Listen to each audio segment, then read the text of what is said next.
पाकिस्तान और भारत के दरमियान बर्फ पिघलने लगी। भारत अपने वजीर खारजा को पाकिस्तान भेजेगा। जयशंकर की क़यादत में भारतीय वफ्द SCO समिट में शिरकत करेगा। तर्जुमान भारतीय वजारत खारजा रणधीर जायसवाल ने बताया, जयशंकर 15 और 16 अक्टूबर को इस्लामाबाद में होने वाले शंघाई ताउन तंजीम सरबराह इजलास में भारत की नुमाइंदगी करेंगे। जयशंकर के दौरे पाकिस्तान में 2 तरफा मुलाकातों की तफसील कुछ दिन में जारी की जाएगी। भारतीय वजीर खारजा जयशंकर का पाकिस्तान का ये पहला दौरा होगा।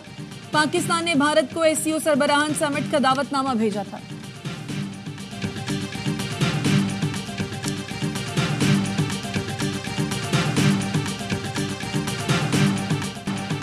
इस्लामाबाद में SCO समिट के लिए फौज तैनात होगी। नोटिफिकेशन जारी। फौज SCO समिट के दौरान 17 अक्टूबर तक तैनात रहेगी। फौज की तैनाती आर्टिकल 245 के तहत की गई। मलेशिया के वजीर आजम दौरा पाकिस्तान के बाद वापस रवाना। वजीर आजम शहबाज शरीफ ने मुअज़्ज़ज़ मेहमान को नूर खान एयरबेस से रुखसत किया। शहबाज शरीफ ने कहा, पाक मलेशिया बिजनेस फोरम में तिजारत के फरोग पर मुस्बत पेशरफ्त हुई। तिजारत के फरोग से बरामदात में इजाफा, रोजगार के नए मौके पैदा होंगे। मलेशिया के वजीर आजम की army chief general Syed Asim Munir से मुलाकात। 2 तरफा स्ट्रेटेजिक मफादात, इलाकाई सलामती, दिफाई ताउन पर तबादला ख्याल। मलेशियन वजीर आजम ने इलाकाई अमन और इस्तेहकाम में पाकिस्तान की मुसल्लह फौज के किरदार को सराहा। ISPR के मुताबिक मलेशियन वजीर आजम ने आर्मी चीफ को मलेशिया के दौरे की दावत दी। जनरल सैयद आसिम मुनीर ने मलेशियन वजीर आजम का शुक्रिया अदा किया।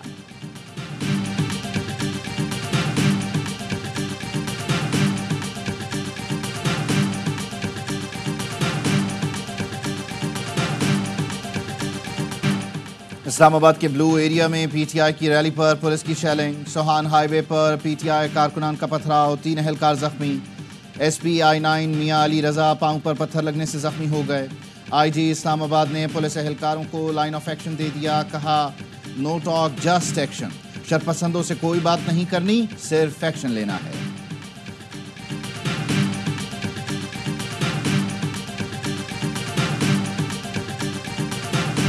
वजीर आला KP अली अमीन गंडापुर का काफिला बुरहान इंटरचेंज पहुंच गया। पंजाब पुलिस का काफिले को रोकने के लिए वाटर कैनन का इस्तेमाल और शेलिंग। अटक में मोटरवे M1 पर खंदकें खोदकर कीलें बिछा दी गई।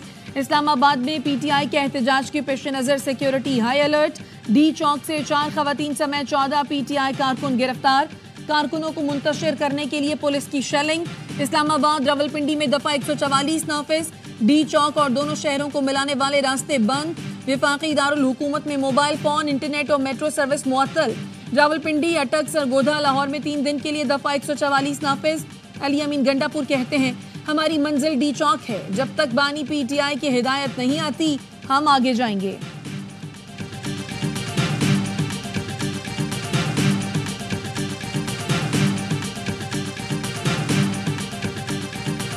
चाइनीज सदर के रास्ते में कंटेनर खड़ा कर देते हैं। बानी चेयरमैन PTI साहब हैं, उन्हें इधर ईस्ट को भी नाराज किया, वेस्ट को भी नाराज किया। CPEC पहले डिले करवाया जब अपोजिशन में थे, और जब गवर्नमेंट में आए CPEC को बिल्कुल आपने स्लो डाउन कर दिया।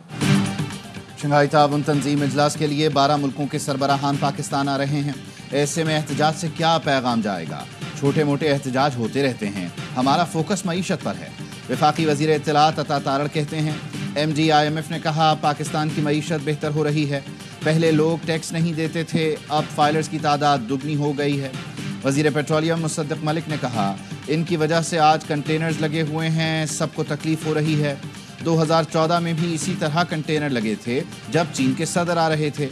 अब SCO कॉन्फ्रेंस होने जा रही है तो ये दोबारा एहतजाज कर रहे हैं।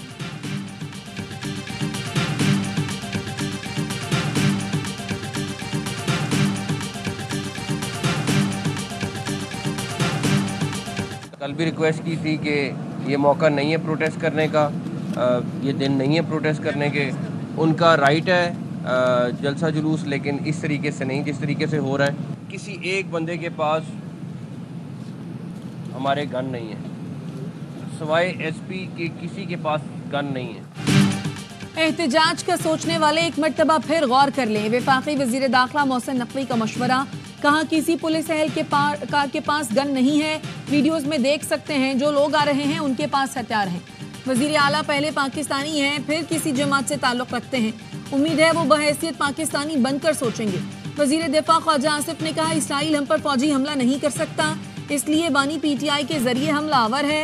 اسرائیل نے پنگا لیا تو دنیا میں ایٹمی جنگ چھڑ جائے گی۔ بانی P T I, T T P اور افغانستان میں بیٹھے کچھ عناصر کا ایجنڈا ایک ہے، ان سب کا سربراہ بانی پی ٹی آئی ہے۔ اہم ترین کانفرنس کے موقع پر انتشار پھیلایا جا رہا ہے۔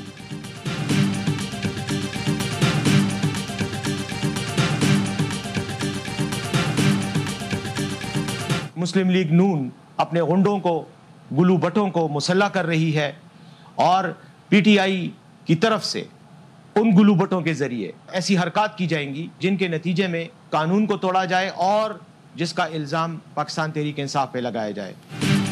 پرامن احتجاج میں مسلح لیگی کارکنان شامل ہو گئے ہیں۔ وفاقی حکومت پرامن احتجاج کو زبردستی پرتشدد بنانے کی کوشش کر رہی ہے۔ مشیر اطلاعات خیبر پختونخوا بیرسٹر سیف کہتے ہیں نون لیگ میدان میں آئے، اداروں کو سیاست کے لیے استعمال نہ کرے۔ معلومات مل رہی ہے کہ لیگی سرکار نے گلو بٹ تیار کر لیے ہیں، ہمارے پرامن احتجاج پر تشدد کرنے کی منصوبہ بندی کی جا رہی ہے۔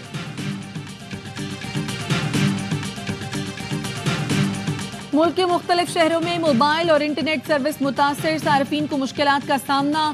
اٹک، چنوٹ اور گرد و نواح میں بھی موبائل اور انٹرنیٹ سروس جزوی طور پر معطل۔ کراچی میں بھی موبائل انٹرنیٹ سروس بند ہونے سے سوشل میڈیا ایپس کے استعمال میں مشکلات درپیش ہیں۔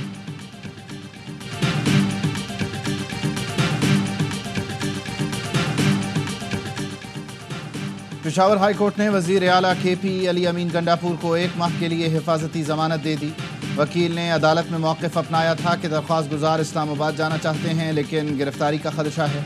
علی امین گنڈاپور کی 2 مقدمات میں 25 اکتوبر تک راہداری ضمانت بھی منظور۔ ہائی کورٹ کی درخواست گزار کو متعلقہ عدالتوں میں پیش ہونے کی ہدایت۔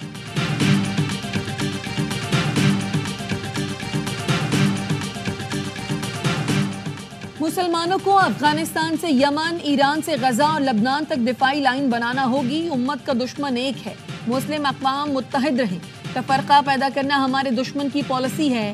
ایران کے رہبر اعلیٰ آیت اللہ خامنائی نے 5 سال بعد نماز جمعہ کا خطبہ دیا، کہا اسرائیل پر ایران کا حملہ جائز ہے، ضرورت پڑی تو مستقبل میں بھی کارروائی کریں گے۔ اسرائیل کبھی فتح یاب نہیں ہوگا، خطے میں مزاحمت پیچھے نہیں ہٹے گی۔ ایرانی وزیر خارجہ لبنان پہنچ گئے، لبنانی وزیر اعظم سے ملاقات کریں گے۔ غیر ملکی میڈیا کے مطابق ایران کے وزیر خارجہ عباس عراقچی کا طیارہ کئی چند طبی امدادی سامان کے ساتھ بیروت پہنچا۔ امریکی صدر جو بائیڈن کا کہنا ہے ہم اسرائیل کو حملے کی اجازت نہیں دیتے، ایرانی تنصیبات پر اسرائیلی حملوں کی بات جاری ہے۔ وائٹ ہاؤس میں اسرائیل کے ایران پر ممکنہ جوابی حملے کے سوال پر صدر بائیڈن نے کہا آج کچھ نہیں ہونے جا رہا۔